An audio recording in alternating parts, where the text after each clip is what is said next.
चाहते समझ उन्होंने भी नहीं आनी। पुत्रो इत्थे बदला कुछ नहीं होना। हुण फिल्म तमाशे इत्थे नहीं चलने। हाँ, ये तमाशे घर च लाओ। पूरी उम्मत मुस्लिमा जनाब हालात तो अब तर हो गई। तुसी पाकिस्तान एक फिल्म जिंदगी फिल्म तमाशा चलाना चाहते हो, इंज नहीं होना। ये घर चलाओ। ये पाकिस्तान बनया रसूलुल्लाह दे दीन वास्ते बनया, शायर इस्लाम की इज्जत करने वास्ते बनया।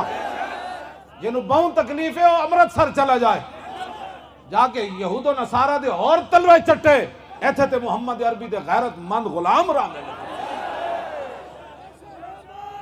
हाँ जी, और प्रोड्यूसर ते लैके हिदायतकार तो लैके पैसे लाने वाले तो लैके पास करने वाले तक मैं पैगाम दे रहा। बड़िया चल गई फिल्मां, हुण इत्थे सिर्फ मुहम्मद अरबी दा दीन चलना है ना। हाँ जी, इत्थे फिल्मां विच दीन दे वालियां दे बारे गल करन दी इजाजत नहीं। पाकिस्तान के आईन में यह लिखा है, पाकिस्तान में वही बात होगी जो मोहम्मद अरबी का दीन चाहेगा। हाँ,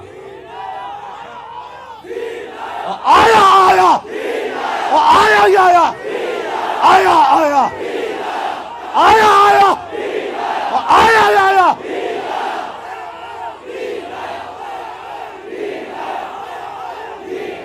बिल्कुल अलाल ऐलान है बात है जी। हाँ, ये पाकिस्तान रसूलुल्लाह दे दीन वास्ते बनया।